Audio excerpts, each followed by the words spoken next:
आप ऐसे नारद की तरह नहीं देखेंगे जो नारायण नारायण वैसा, मैं गा भी रहा हूँ, कभी मैं एंट्री मारता हूँ, नारायण नारायण हरि हरि, बोलिए प्रभु। हाय पुनीत सर, कैसे हैं आप? कृपा है भगवान की, ऑल वेल।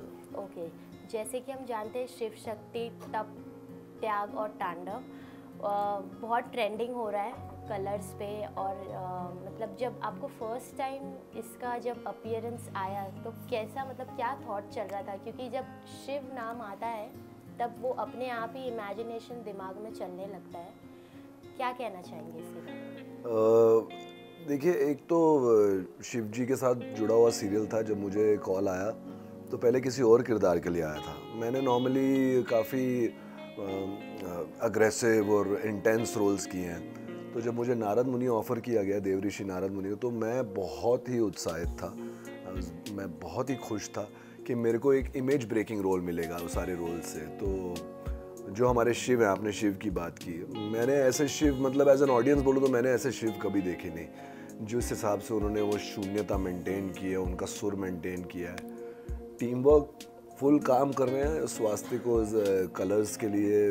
दोनों ने इतनी ब्यूटीफुल कॉम्बिनेशन बनाई है, और हमारी मेहनत और स्क्रिप्टिंग टीम, क्रिएटिव टीम, सब लोग आज की डेट में मिलकर सक्सेस एंजॉय कर रहे हैं। और इतना सक्सेसफुल शो है शिव और शक्ति की कृपा से कि और देने को मन करता है।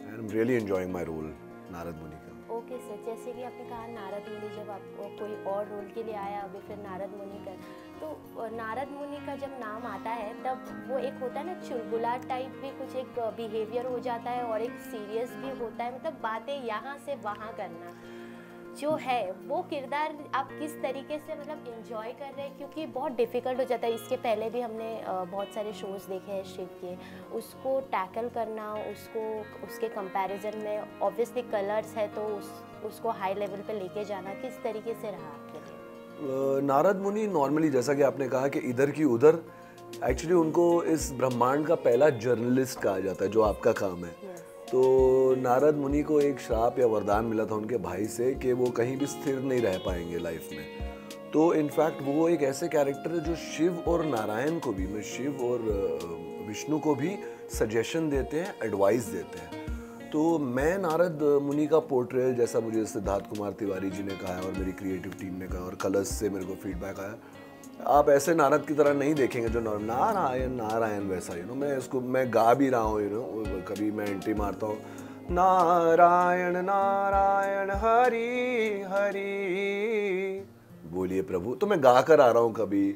और मैं इस रोल को, जो पहले इंप्रेशन दिया गया कि इधर की उधर, उससे टोटली मैं वो पोर्ट्रेल नहीं है। बहुत ही ज्ञानी आदमी थे, ऋषि वेद व्यास वाल्मीकि जी के गुरु थे नारद मुनि, आजीवन ब्रह्मचारी। तो एक बहुत बड़ी रिस्पॉन्सिबिलिटी है मेरे लिए, और बहुत मज़ा आ रहा है। बहुत बड़ी रिस्पॉन्सिबिलिटी, लेकिन बहुत मज़ा आ रहा है उस चैलेंज को पूरा करने में।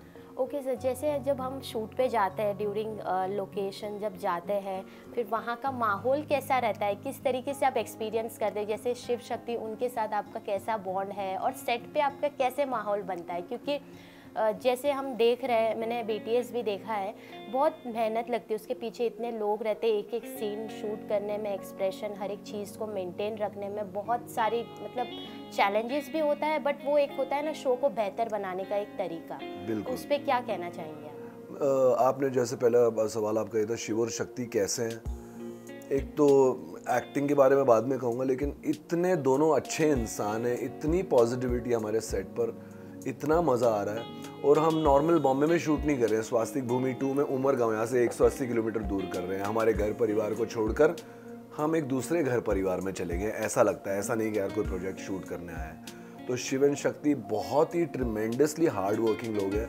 और हमें भी, मैं 25-26 साल से काम कर रहा हूँ, लेकिन उनका जुनून देखकर मेरे अंदर भी जुनून आ जाता है, और हम ऑटोमेटिकली वो एक वाइब्रेशन स्प्रेड होती है, और हम सब बेस्ट दे रहे हैं। दोनों ही बहुत अच्छे एक्टर्स हैं, और राम का तो क्या कहना जो शिव प्ले कर रहे हैं, ही इज सुपर्ब। मतलब हम कल रात की बात है, वो कोई एक टेक कर रहे थे, और मतलब शून्य हो जाता है हम उनको देखते हो। वो अपना सब कुछ डाल रहे रोल में, तो इसलिए हमारे अंदर वो एनर्जी आ जाती है कि भाई सब कुछ डाल दो हमारा। तो दैट इज़ द एनर्जी, और एकदम परिवार की तरह। नॉर्मली सच्ची बात यह है कि आर्टिस्टों में ऐसा वैसा होता है, लेकिन हम जितने भी मेन स्टार कास्ट हैं, इट्स एक्चुअली लाइक पिछले जन्म के भाई बहन है जो साथ में मिलके काम कर रहे हैं, so it's a true pleasure. अच्छा सर, जैसे हम कहीं काम करते हैं तो वहाँ से अभी शिव शक्ति की बात करें तो कुछ ना कुछ हमें सीखने मिलता है। जैसे हम जाते हैं तो ऑटोमेटिकली जो हमारी नेगेटिविटी है दूर हो जाती है, पॉजिटिविटी देख के ही आ जाती है, वो वाइब्रेशन से। तो उस पर आप मतलब क्या कुछ शेयर करना चाहेंगे अपनी जो मेमोरीज है, या कुछ ऐसा एक्सपीरियंस आपने किया है सेट पे या ड्यूरिंग अ शूट? और जैसे मतलब हमारे छोटी छोटी चीज़ें जो हम कभी नोटिस नहीं करते डेली बेसिस पे, तो उस पर क्या आप कुछ? नहीं, मैं गर्व से एक सनातनी हूँ और वहाँ पर एक धर्म और ईश्वर और भगवान का एक वातावरण है, और हम आजू बाजू सब भगवान ही देख रहे हैं। और कलर्स और स्वास्तिक में हम लोग strictly we are sticking to Shiv Puran, और शिव पुराण के जो भी, तो कोई खेला नहीं जा रहा है इसके साथ। और शिव पुराण में इतने इंसिडेंट्स हैं, तो एज एन एक्टर मैंने भी पूरी तरह शिव पुराण मतलब पढ़ी नहीं है, तो मेरे लिए काम करना, और शिव पुराण को जान रहा हूँ मैं, तो जो मेरे सीन्स होते भी नहीं मैं उनको भी पढ़ता हूँ, मुझे कितनी नॉलेज मिलती है। शिव और सती का क्या था, फिर सती से पार्वती कैसे बनी, ये पूरा जो जर्नी है कितना कुछ सीखने को मिलता है। और भावुकता आ जाती है क्योंकि ये मनुष्य रूप में सारे भगवान थे, तो हाउ कैसे उन लोगों ने डील किया अपनी सिचुएशंस के साथ, फिर वो विलीन हो गए ब्रह्मांड में, और आज तक उनकी कृपा है। तो हम तो एक दूसरे को ऐसे ही बोलते हैं कि प्रभु नमस्कार प्रभु, वो वाला वातावरण है। बहुत ही संस्कारी वातावरण है, बहुत ही सकारात्मक वातावरण है, और मैं अपने आप को बहुत ही मैं कृतज्ञ हूँ और बहुत ही खुश नसीब मानता हूँ अपने आप को कि मैं इस प्रोजेक्ट में इन्वॉल्व हूँ।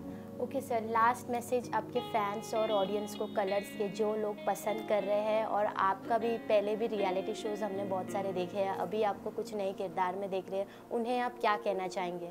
मैं अपने फैंस को बस यही कहना चाहूँगा जिन्होंने मुझे फॉलो किया है। मैंने काफ़ी विलेन के रोल किए हैं, ये रोल किए वो किए, लेकिन आज 25 साल बाद मुझे ऐसा लग रहा है कि मेरा फर्स्ट इतना ब्यूटीफुल और चैलेंजिंग रोल है, तो मेरा पुनर्जन्म है एज एन एक्टर।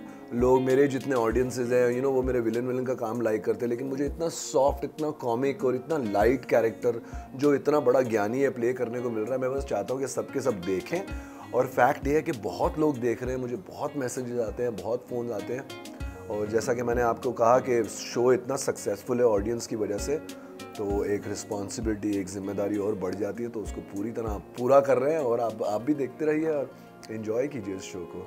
यही कहना चाहूँगा फैंस को कि प्लीज़ देखते रहिए, और उनको पता चलेगा कि क्या था सत्युग, क्या था त्रेता, क्या था द्वापर, क्या था शिव की कहानी, क्या विष्णु कैसे इन्वॉल्व थे, नारद कैसे इन्वॉल्व थे, सबको नॉलेज मिलेगी इस बात की तो टीवी देखकर सिर्फ एक सीरियल की एंटरटेनमेंट नहीं है, साथ में हमारे ग्रंथों की, हमारे वेदों की कितनी नॉलेज है, तो डेफिनेटली सबको देखना चाहिए। Thank you so much. Thank you so much.